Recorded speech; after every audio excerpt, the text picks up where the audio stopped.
아, 어, 지금 중요한 내용들 지금 계속 짚어가고 있습니다. 묵시에 대한 이야기했고, 그다음에 이제 묵시 사상 아포칼립티스 좀 설명하다가 이제 2교시 끝났는데 이제 3교시 시작합니다.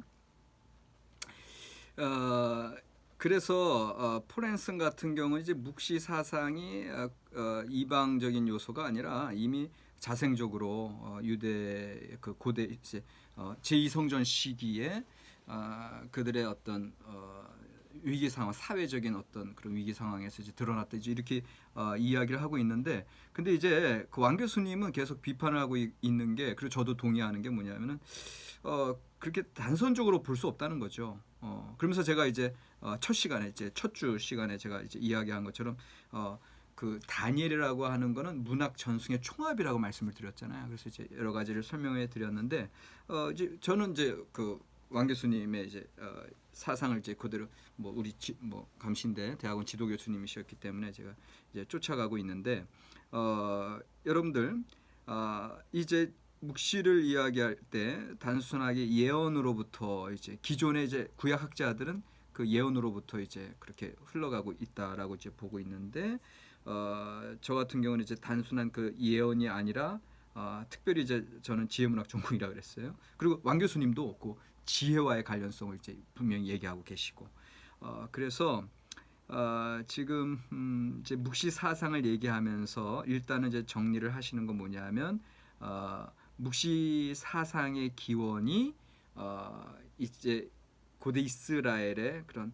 특수한 상황과 그 다음에 여러 문학 전승층들이 축적돼서 이제 나타나는 것이고, 물론 거기에 헬라주의, 그다음에 어떤 조로아스토교의 이원론 이런 것들이 또 함께 이제 통합적으로 작용하고 있는 건 이제 분명한 사실입니다. 그래서 지금 제가 이제 묵시 사상을 이야기하면서 요 묵시 사상이 그 포로기 이후에 포로 후기 시대에 옛 신앙의 유형과 전승이 뭔가 위기에 몰리게 된 때에 형성되는 그런 변혁된 예언, 그리고 여기까지 이제 플랜슨 얘기고, 한 발 더 나아가서는 거기에 어떤 다른 전승층들이 종합적으로 이제 연결이 되어 있는데, 저는 여기에서 지혜와의 관련성을 지금 이 시간에 좀 말씀을 드리려고 그래요. 묵시 사상이 단순한 이방적인 요소가 아니라 이제 이스라엘 내 이제 자생적으로 이제 그런 어떤 요소들, 어떤 그런 맹아라 그러죠. 맹아, 어떤 이제 있었다는 거, 있었다가 이제 나중에 드러나는 거. 우리 식물꽃이 맹아로 있다가 나중에 쫙 펼쳐지는 것처럼 이미 구약 사상 속에 이런 묵시적인 그런 맹아가 있었다라는 거죠. 자, 그래서 그리고 그걸 저는 이제 지혜 전승과 이제 관련해서 이제 보는데, 제가 이제 그 신학 연구라고 여기 이제 한신대에서 나오는 이 논문인데, 그 학술지인데 2013년도, 벌써 꽤 됐네요. 2013년도에 이제 신학 연구 62집에 발표한 논문이 있습니다. 안근조 맨 위에 있네요. 네. 그래서 묵시의 기원으로서의 지혜 제고다, 이제 이런 논문을 발표했었는데, 이거를 이제 쓰게 된 계기는 뭐냐면 폰 나드라는 학자가 이제까지 다른 구약 학자들과는 달리 그 묵시가 지혜로부터 시작됐다 이렇게 얘기하시거든요. 그래서 거기로부터 이제 저는 출발하는데, 그러나 이분의 얘기를 또 이제 비판하면서 나름대로 이제 제가 그 지혜와 묵시의 관계를 좀 이야기한 게 이제 신학 연구 요 논문인데, 이걸 잠깐 이제 소개를 하려고 그래요. 그냥 간단하게. 일단은 폰나드는 묵시 문학의 기원을 예언에 두고 있는 일반적인 입장과는 달리 묵시 문학의 모판을 지혜에 두고 있다. 근거로서 두 가지를 대요. 첫 번째는 묵시 문학의 주인공들이 하나같이 현자들, 지혜자들이었다는 거죠. 여러분들, 다니엘 궁중 지혜자로 교육을 받았죠. 다니엘 1장 3절 이하. 그리고 줄곧 지혜자로 이해되죠. 다니엘 2장 48절 이하에서. 그런데 또 여러분들 이 묵시서에 보면은 에디오피아 에녹서라고 유명하거든요. 에녹이 누굽니까? 에녹은 을을 기록하는 자로서 이제 그 에녹서 이제 에디오피아 에녹서 37장 4절에 나오는데 여기 이제 왜 에녹이 나와요? 아까 이제 익명성 얘기했죠. 이제 창세기에 이제 정경에 보면은 이제 하나님과 평생 동행하다가 죽을 보지 않고 하늘을 올려간 사람 에녹이라면 그 에녹은 하나님과 동행했기 때문에 그에게 하나님의 지혜가 있다고 이제 보는 거거든요. 그래서 거룩한 자, 의로운 자, 그리고 지혜자로서 에디오피아 에녹사가 이제 등장하게 되는 거고요. 그 다음에 이제 에스라 그 율법 중심의 종교 개혁을 포로 이후 그 말라기에 보면 다 쓰러져가는 그 유다 공동체, 예후드 공동체를 다시금 살린 그런 최고 학문의 기록자. 이 에스라도 제사 에스라서라고 하는 곳에 이제 주인공으로 등장하게 되거든요. 그러니까는 이렇게 지혜자들, 뭔가 이렇게 하나님의 말씀을 다른 사람이 소유 못하는 그런 하나님의 거룩한 지식을 가지고 있는 자들, 이렇게 이제 지혜와의 관련성을 이제 푸르나드가 주목하고 있고요. 두 번째 근거는 뭐냐면은 조금 어려운 말인데 묵시문학 전반에 흐르는 인식 의지다. 이게 푸르나드의 구약성서 신학 제 2권에 이제 303쪽에 나오는 건데 이제 제 논문에 보면 다 나와요. 이 논문이 이제 하여튼 이 학술지를 구입하셔서 우리 구약 전공자들은 이제 보시면 좋겠어요. 지하문학 신학연구. 그래서 두 번째가 그 인식의지인데 이게 무슨 얘기냐면 세상의 질서, 인간의 결국, 그리고 이 모든 것에 내재된 하나님의 섭리를 알고자 하는 인식의지죠. 그러니까 순수한 어떤 지혜자의 탐구, 알고자 원하는 것. 그런 인식의지는 바로 묵시와 지혜의 공통 기반이다. 이거를 이제 푸르나드가 주장하는 겁니다. 근데 이제 제가 이 푸르나드의 이제 논리가 타당하다 이걸 받아들이면서도 여전히 이제 조금 세 가지 차원에서 이제 비평을 하고 있는데 첫 번째는 이 왕 교수님이랑 제가 계속 얘기하는 거, 푸르나드도 여전히 이 단선적으로 봐요. 단선적으로. 그러니까 묵시가 이 지혜에서 흘러갔다. 아까 마치 폴헨슨이 예언에서 흘러갔다 이렇게 얘기한 것처럼. 그러나 이제 다양한 전승층들을 지금 간과하고 있다고 하는 거. 물론 지금 푸르나드가 살아 계셔가지고 제 이야기를 들으면은 내가 그렇게 얘기한 거 아니에요? 그렇게 말씀하실지 모르겠으나 어쨌거나 제가 이해한 바로는 단선적으로 이제 너무 지혜 중심으로 이제 가시는 거 아니냐. 그러면서 이제 브루그만이라고 하는 또 걸출한 구약 신학자가 얘기하는 것처럼 사실 왕 교수님이나 저도 이제 또 브루그만이 얘기하는 걸 따라가고 있는데 묵시는 구약 성서의 다양한 전승들의 총합 이상의 결과물이다 이렇게 돼 있어요. 네. 그러니까 총합뿐만 아니라 그것을 넘어서는 그런 결과물로서 이제 보고 있기 때문에 이제 비평의 근거로 삼고, 두 번째는 헬레니즘 시대에 타 문화권에서도 묵시 사상이 대두되고 있었다라는 거죠. 그러니까는 묵시 자체가 특정한 시대 상황, 문화가 전제된 세계관에 상응하기 때문에 유대 묵시 문화, 이 구약 성경으로부터 파생된 이 유대 묵시 문학의 기원을 이해하려고 할 때는 단순히 고립적인 이스라엘 중심의 이해보다는 헬레니즘의 영향권 또 다른 것들과 통합적으로 생각해야 된다. 여전히 좀 통합적인 종합적인 사고로 나가야 된다라는 거를 이제 제가 비평하고 있고요. 세 번째, 또 푸르나드의 이 논의가 어떻게 보면 간념적인데 그칠 수가 있다. 이제 제가 말씀드린 거는 유대 묵시를 잉태하고 출산한 그 신구약 중간 시대에 그 유대 공동체의 역사, 그들의 삶의 실제적인 고찰이 동반되어야 한다. 이런 거죠.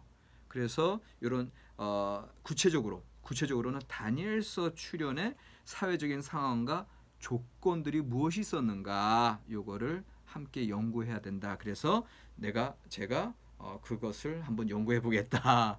이렇게 이제 여기서 이야기하고 있고요.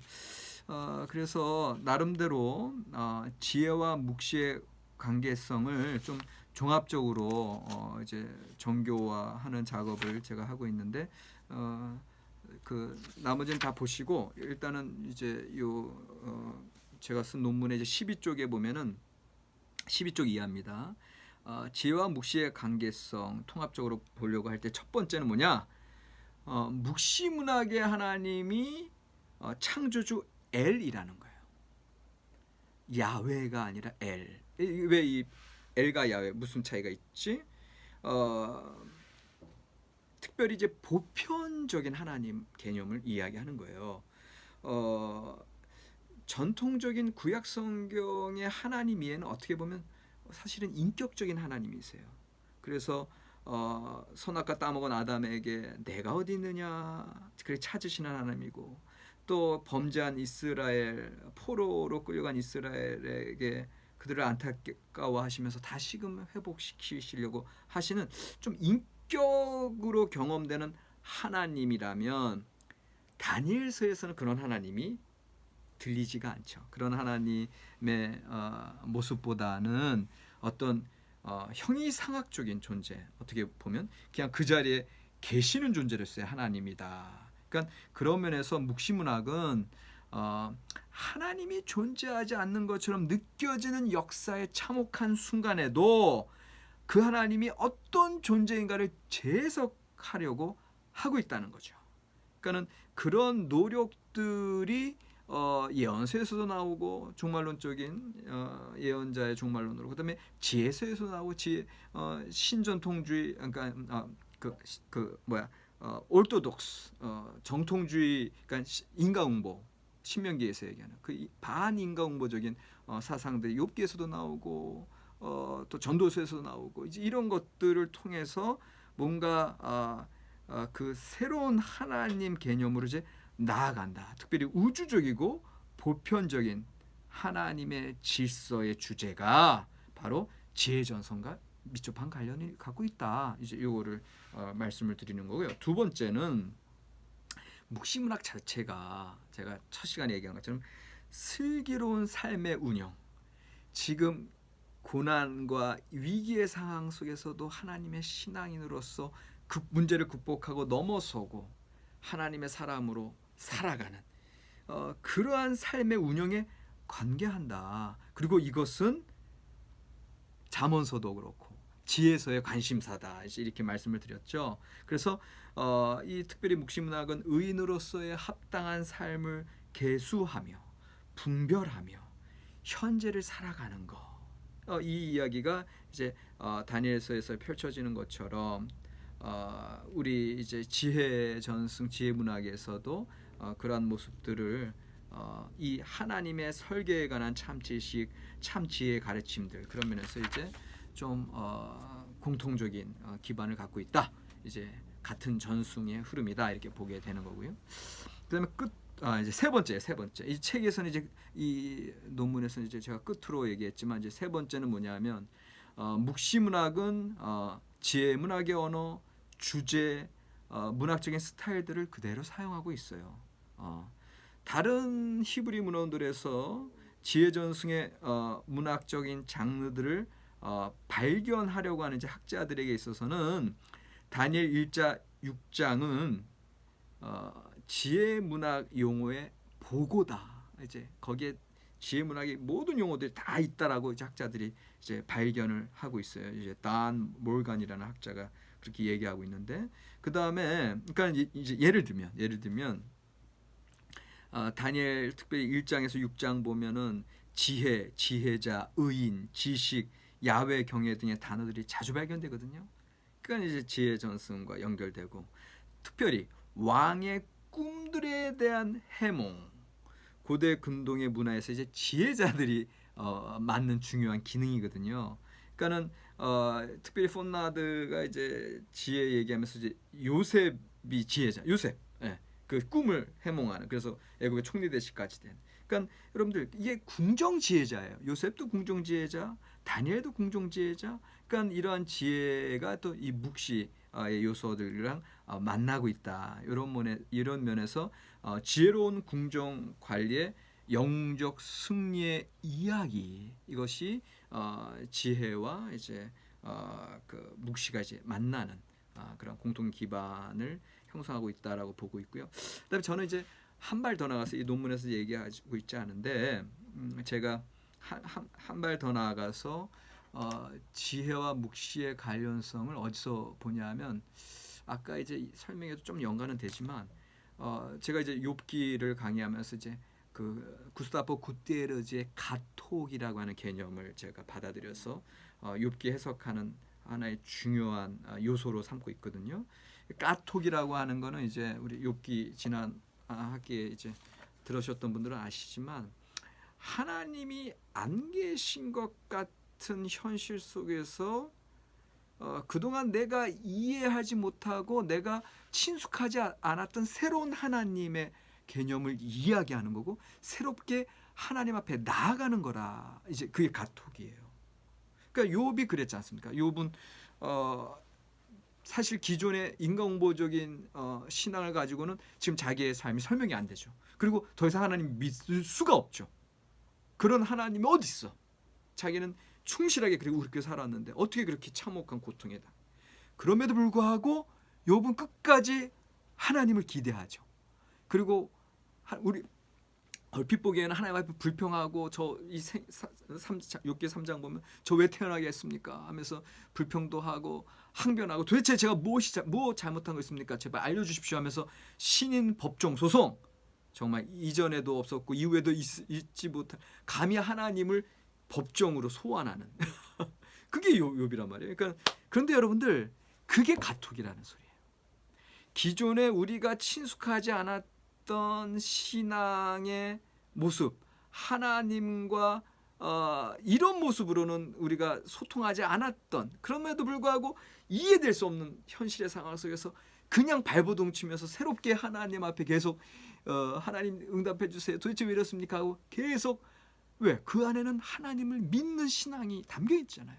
하나님을 절대로 포기하지 않는 신앙이거든요. 그게 믿음이거든요, 사실은.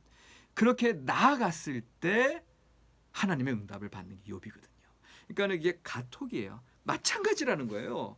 묵시문학이 이 묵시서에서 나타나는 거, 이 묵시사상에서 나타나는 건 뭐냐면은 지금 하나님이 안 계신 것 같은 그러한 현실 속에서 하나님을 만나고 하나님을 소망하고 하나님의 역사 주관자임을 믿는 거, 이게 어떻게 나타났다고?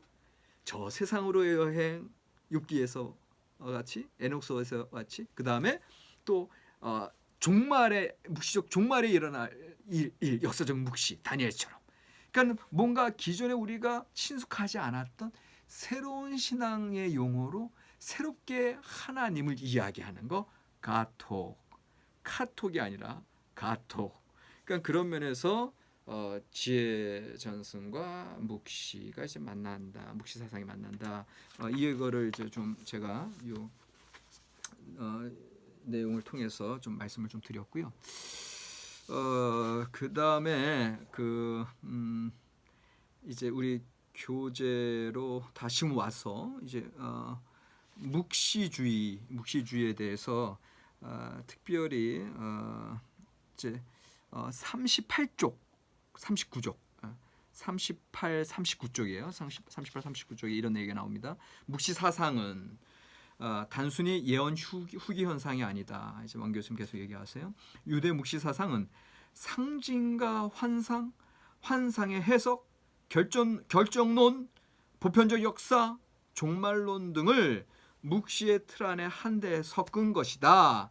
그래서 복술적인 지혜, mantic wisdom, 일단 복술적인 지혜라고 하는 거, 이거 이제 묵시에서 또 나타나는 하나의 이야기인데, 이스라엘 지혜보다 좀 한 단계 낮은 형태인데, 이제 이 복술적인 지혜라고 하는 것은 이제 약간 점치는 식의 어떤 그래서 알지 못하는 좀 신의 뜻을 또 알아보려고 하는 이제 근데 이제 어쨌든 묵시에는 이제 이런 복수적인 지혜의 내용들 또 예언자적인 사상들이 한데 어우러져서 유대 묵시 문학이라고 이제 이름 지어졌고 이 가운데 이제 신비한 상징적 환상 거기에 대한 천사의 해석 등을 나왔다. 이제 묵시 사상이 이렇게 얘기하고 있습니다. 묵시주의, 묵시 사상. 그래서 이제 묵시주의 자체는 보편적인 현상이다.